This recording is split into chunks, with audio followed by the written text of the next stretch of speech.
أجوكم قلت اه لمهدي أجي أساعدها في تجهيز شنطة البوبو للمستشفى وشنطتها إلى المستشفى. طيب. مروة حماد تفاجئ الجمهور في أحدث ظهور لها على حسابها الرسمي. السلام عليكم ورحمة الله. فاجأت مروة حماد ابنها الوليد عندما سألته عن نور، فسألته أمه مروة حماد لماذا لم تأتي نور لزيارتنا معك، فأجاب وليد بأن نور الآن مشغولة بترتيب غرفة البيبي، فقالت له أمه بأن الجمهور جميعا يسألها عن غرفة البيبي، وأن وليد هو ونور قاموا بوعد الجمهور بأن يقوموا بنشر غرفة البيبي على قناتهم الرسمية على يوتيوب، وذلك خلال هذه الأيام. فهم الآن في مرحلة الإعدادات النهائية لغرفة البيبي، استعدادا منهم لاستقبال مولدتهم الأولى خلال الأيام القليلة القادمة إن شاء الله.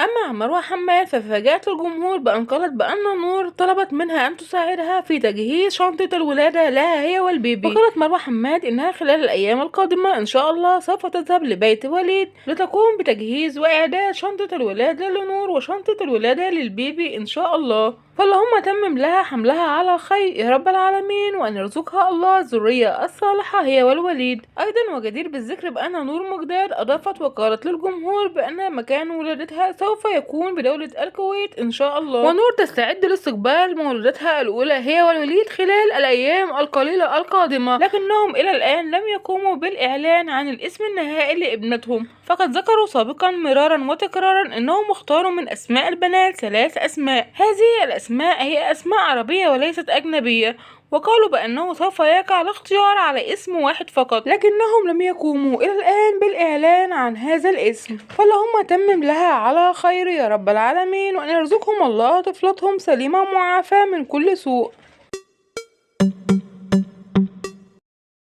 يقولوا افرض طلع في خطأ وطلع ولد. نور مجداد ترد على تساؤل الجمهور الأكثر تكرارا، وبعدما أرسل جزء كبير جدا من الجمهور تعليقات لنور مجداد تفيد بأن هناك بعض الأخطاء التي تحدث من الأطباء في تحديد نوع الجنين، وفي كثير من الأحيان وعادة ما يتغير جنس البيبي بعد الإعلان عنه. دكتورة أكدت لي إنها بنوتة. أكدت نور للجمهور إنها بعد زيارة الطبيبة في آخر مرة منذ يومين تقريبا، أكدت نور للجمهور بأنها حامل ببنت، وأن الطبيبة أخبرتها بذلك وأكدت لها ذلك، لتغلق ذلك نور باب الشك الموجود عند بعض الجمهور من ناحية جنس البيبي، فاللهم تمم لها حملها على خير، وأن يرزقها الله الذرية الصالحة إن شاء الله.